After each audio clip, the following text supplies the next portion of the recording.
early morning traffic. Had to get it all day. Racks in them hood streets, piss up in them hallways. Daddy said he was coming and I was waiting. NFC North, they had 2 teams from that division make it to the playoffs last year. I wouldn't call them a very competitive division. We all know the Packers are the best team in that division. And to talk about the Packers, they were the best team in that division, like I said. And what they did this offseason was what they needed to do, and they addressed the defense, because the offense is, you have the best quarterback in the NFL there. And go ahead. And what they had Randall Cobb, who they brought back, who they could have lost him, and that could have got ugly, but they brought back Randall Cobb. They have Jordy Nelson there, and I think the offense isn't going to miss a beat. They actually drafted another receiver in the 3rd round, in Ty Montgomery, which I think is only going to help them.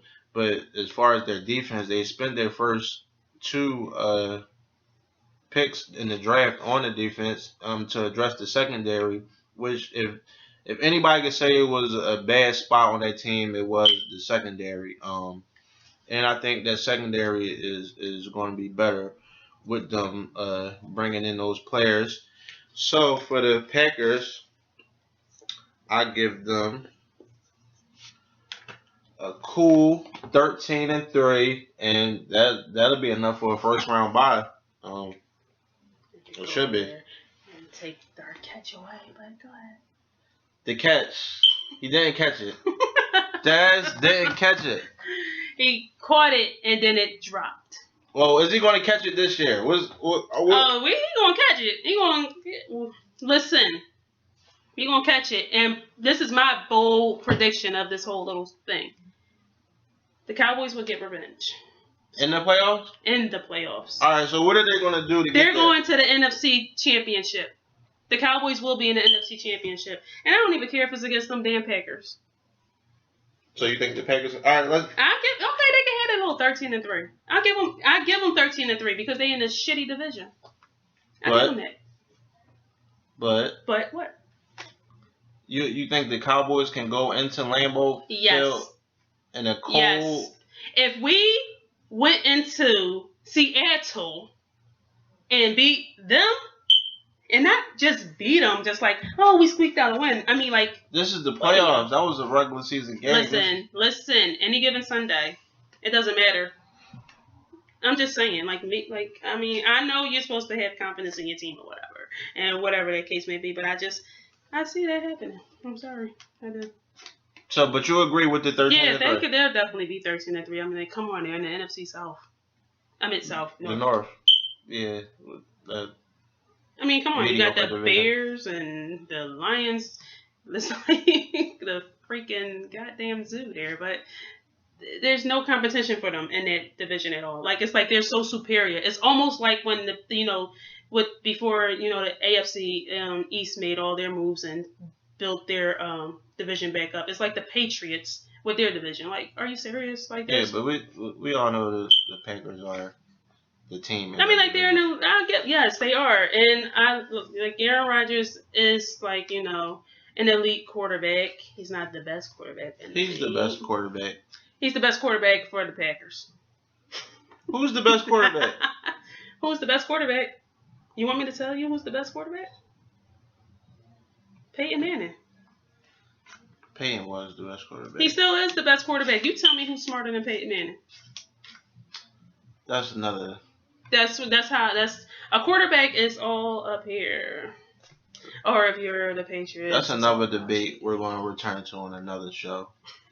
Peyton was the best quarterback. Still is. He's the smartest, but still is. You still have to be physically able. I mean, if somebody of his age can come back after having his neck damn near snapped in half, I think that's the best quarterback that had the season that he had last year. He's definitely the smartest, but Aaron, 13-3. Aaron, no. All right, the Detroit Lions. We all saw what happened to them last year in the playoffs when they got robbed against the Cowboys. What do you think? Robbed. They're going, okay, so with the Lions, they got rid of like their whole defense for some strange reason. Didn't really compensate it much.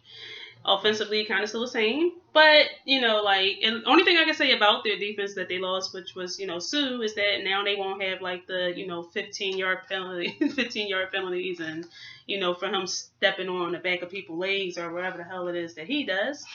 And they don't have Reggie Bush anymore. They, I don't know. I guess it's going to be the Matthew Stafford show. But I mean, not so much. I think they'll be like a mediocre team because like they'll just like their first couple of games are going to be a little rough for them, like trying to figure out like which way they want to go. Do they want to go towards being more offensive or defensive? I mean, you can make names out of people just because their name, I call it the name brand players aren't there anymore. Doesn't necessarily mean that they're going to suck. I mean, like you can have a no name defense, and you can make plays with people that picked up off waivers or whatever the case may be. You don't need like name brand people.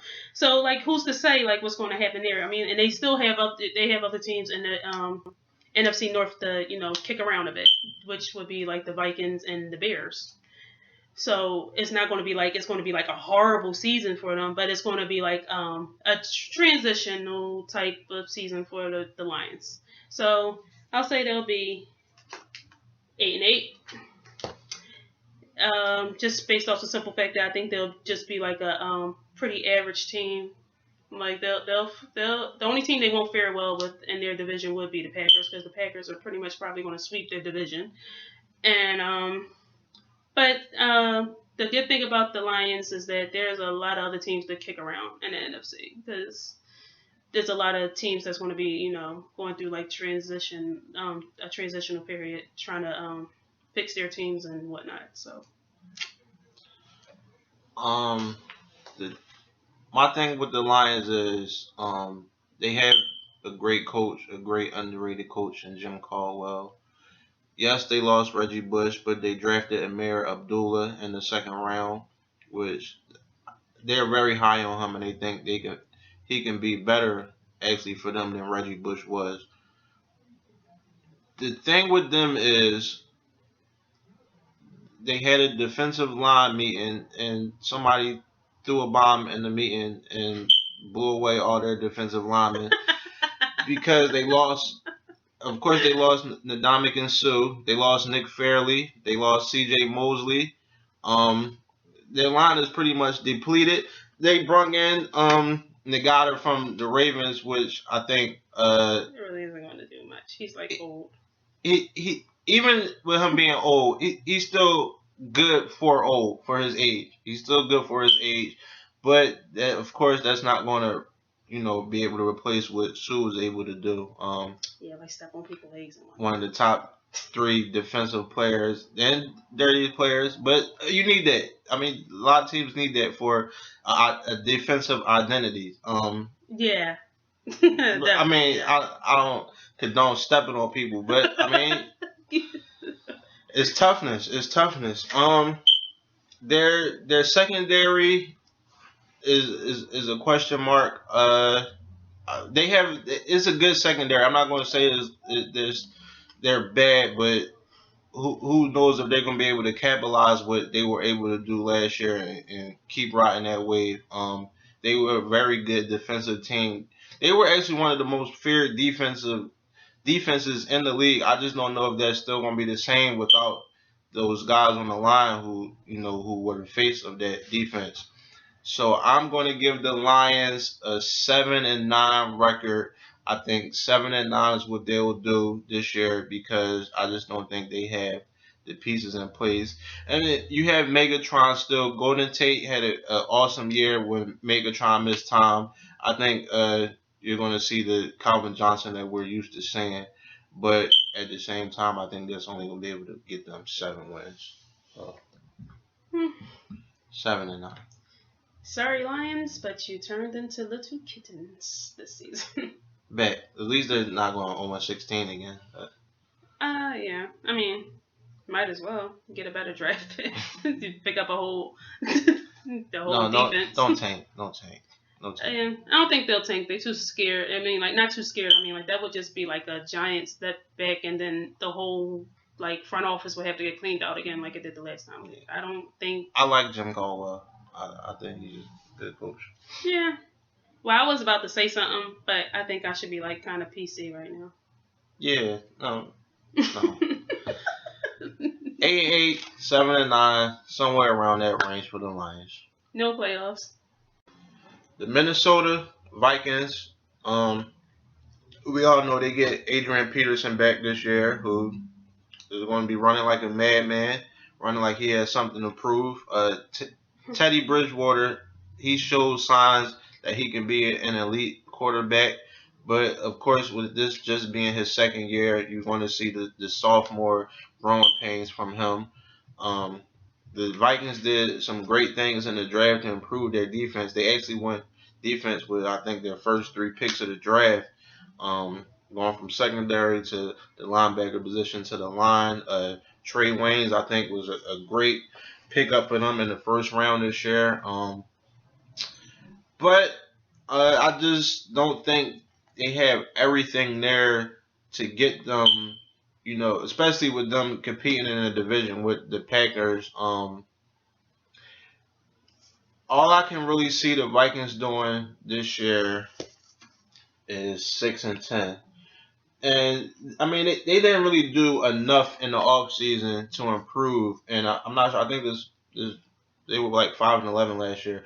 They didn't do a lot to improve their whole team this offseason. And the only thing I can say they did is bring in Mike Wallace to replace Greg Jennings, which it gives Bridgewater a deep threat. We know Bridgewater can throw the ball. He can throw the ball downfield.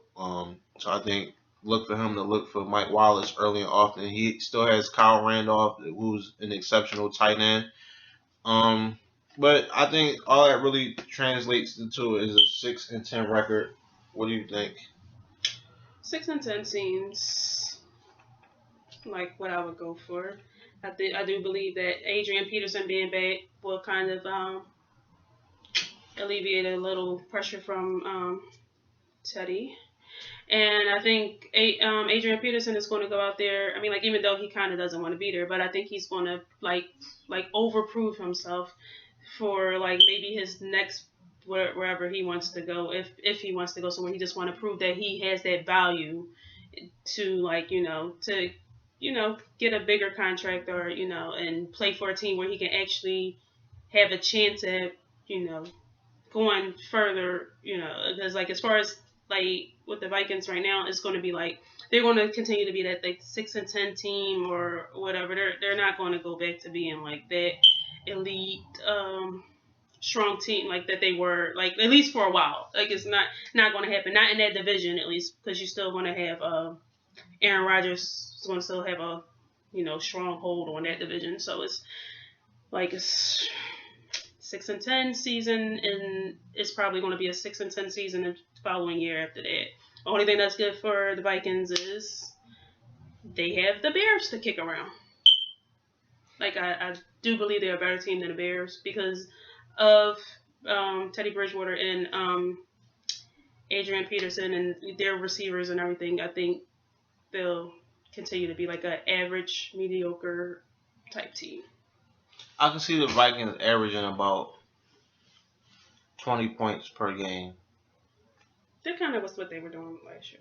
20 to 22 points per game, and it'll be up to the defense to, of course, hold people to under that. But I think the Vikings are headed in a positive direction.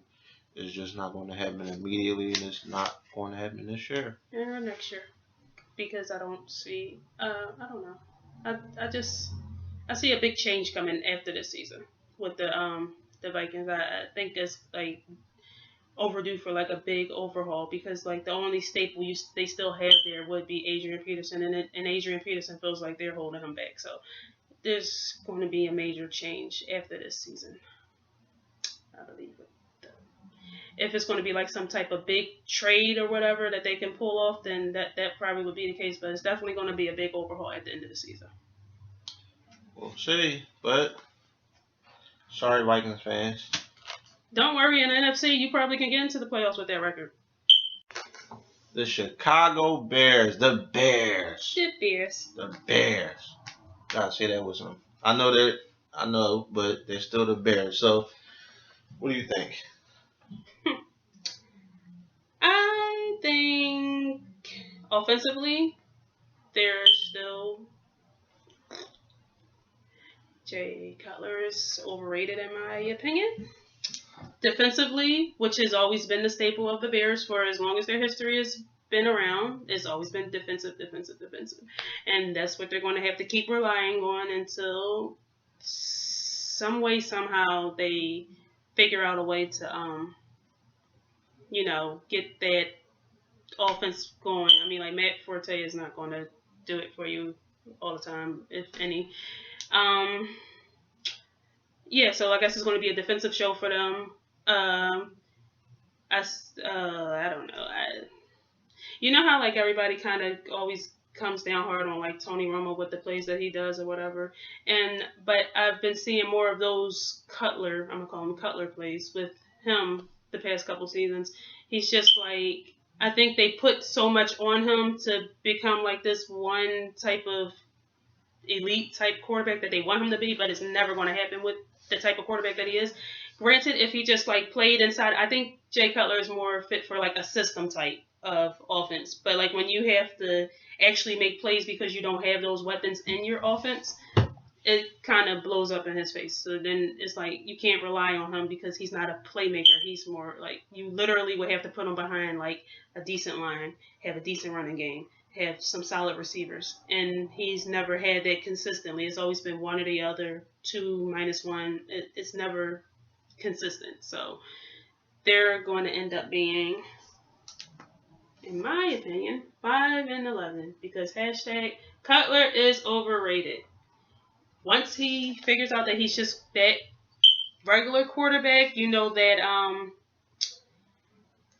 just that basic quarterback that can just do what he's supposed to do and not try to make those, John Elway type plays, which always ends up being an interception for him. Like he just has, like, it's not even so much on him. I think the offensive coordinator needs to figure out some type of way to take the pressure off of Jay Cutler, because once Jay Cutler's under pressure, it's such a bad time for Bears fans. Like it's.